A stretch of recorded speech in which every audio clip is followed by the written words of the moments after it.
Welcome to the Attic Ghost Premier Author Interview. I'm your host, Kathy Finfrock.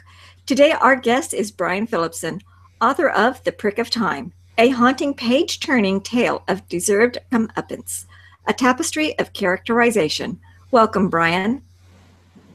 Thank you. Thank you for having me. Your book, The Prick of Time, has recently been published. Can you give us a synopsis on that? Sure. And with my best narrating voice, I'll go for it. John Hott is an average American man with an above-average level of anger. Stuck in life and stuck at the dry cleaning shop in a bad side of town during his lunch hour, John stumbles into an antique store that would change the course of his life forever. What would you do if you were told the very moment that you will die? Would you heed to warning or disregard the call of fate? What if you had mere minutes to live? Would you believe it? Would you take advantage of the knowledge of your lack of time and make an opportunity to mend broken relationships? Or would you use your impending doom as an excuse to execute your revenge on the world for the shortfalls of your own spent life? This is John Hott, and this is his lunch hour. Brian, give us an insight into your main character, John Hott. What does he do that makes him stand out? Oh, I like how that rhymed. John Hott is the portrait of a self-driven American man. John only looks out for himself and personally attacks anyone that crosses him. What makes John special is that he really isn't special. He's the guy that cuts you off in traffic, the guy that holds his opinion above all others. I wanted to make him a character that you already know. You know, everyone knows someone that just rubs them the wrong way and it ends up ruining your day, right? Exactly. Are his experiences based on someone specific you know or specific events in your own life? Well, like I said, I think we all know someone kind of like John. And I think as a reader at times, you might be able to relate and identify with John's line of thinking. What is interesting is that I chose John's career based on that of a real person I have known for quite a while. And in the time of writing the final few drafts of the story, the real life person took on many of John's qualities.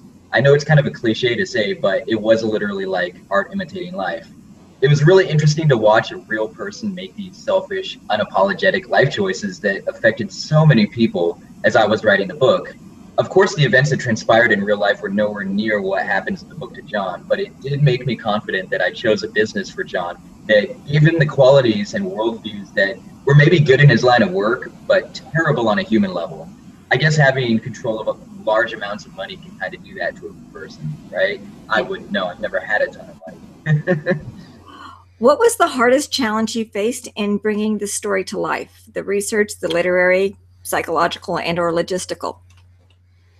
Well, I wrote the first draft about 5 years ago, and I wasn't an informed writer at the time. I had a story idea, and I wrote it down as fast as I could without any thought of style, punctuation, or characterization. In fact, I just went to a bar down the street, had a couple beers, and wrote it over the course of about 3 or 4 hours. So the first draft, I didn't even have the correct verb tense throughout. It went back and forth between past and present tense. I didn't really appreciate the craft of writing at that time, and I ended up setting the story aside for several years. And then 2 years ago, when I made the decision to pursue writing as a career, I began to research and teach myself the correct way to write a compelling story. I was fortunate in attending a writing workshop where the members gave me priceless advice about the direction of the story's narrative. That really inspired me to develop some of the characters and dialogue differently. Toward the end of the writing process, my attention was kind of waning, and I really wanted to move on to the next project that I dedicated myself. So it was a struggle towards the end to see the manuscript through the final 2 drafts with copy editing and formatting for publication. What was the most important lesson you learned in writing this story? Well, like I said before, I had to learn the craft of writing narrative prose. I was a songwriter and spoken word poet for many years, and writing a story, at least to me, is very different from songwriting and poetry writing.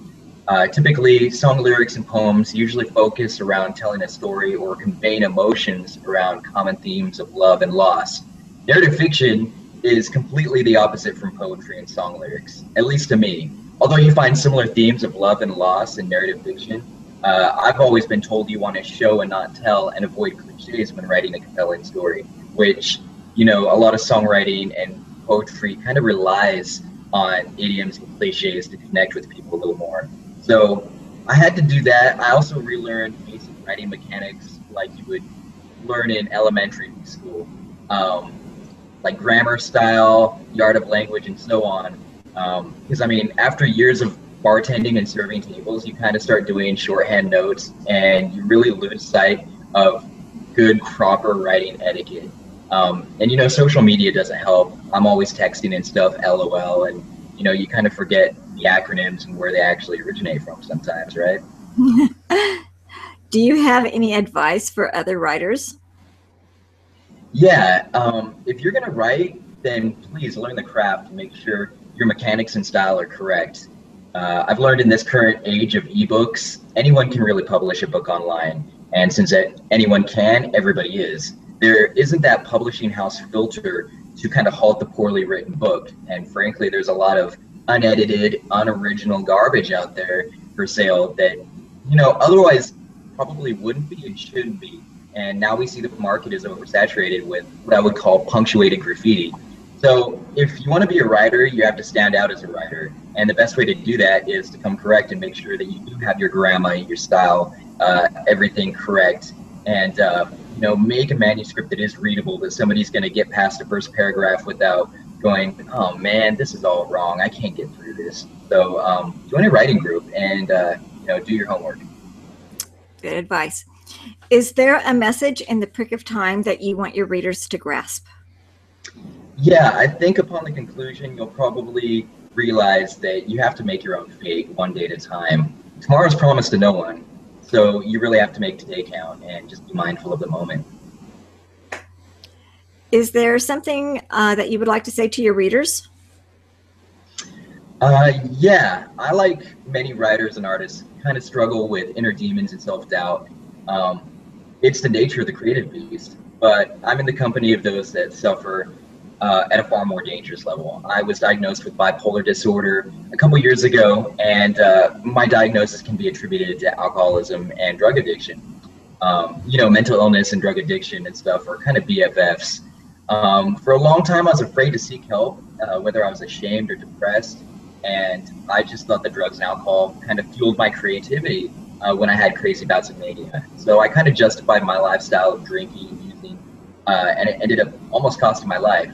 So now I live clean and sober, and I take my prescribed medication for my mental illness, and it does give me a successful and sustainable life. So I guess I would want to tell my readers, if you too suffer from addiction or mental illness like I have, I really urge you to get some help, because you don't have to suffer. There is help if you want it. So find a friend, find a family member. There's really nothing to be ashamed of. Get yourself help if you need it. Okay, well, on that note, what writing projects are you currently working on? Well, it's funny you say that, because I'm currently working on a novel tentatively called The Casablanca Tontine, which some of the stories in there, they have a little bit to do with my experience in treatment. So it is a story about 5 men who meet in treatment, and they kind of form a lifelong competitive bond. While in treatment, they enter into like a gentleman's bet to see who can stay clean and sober the longest. And from then on, the men are connected, excuse me, and the story follows them for many years of trials and tribulations, basically like life on life's terms. After that book is finished, I want to write a hard, modern sci-fi fiction. Michael Crichton has always been an author that I like. So probably along those lines, where it's something that could really happen in today's day and age, but it does rely a lot on sci-fi writing techniques. I might use that story to participate in the National Novel Writing. Anything else you would like to add? My book, The Prick of Time, is available online through Amazon Kindle for $2.99 ebook download right now, and you can get it for paperback for $6.99. But through KDP Select, I'll be giving away the ebook version of The Prick of Time for free on Tuesday, August 25th and the 26th. So if you do happen to see this interview after August 26th, it's not too late. You can still take advantage of the deal. I'm going to do it again 2 weeks later on September 9th and September 10th. That way you can tell all your friends. You can check it out. Please give me some reviews. Tell me what you think. And look forward to the Casablanca Tontine coming sometime next year. Wonderful. Thank you, Brian, for taking the time to join us.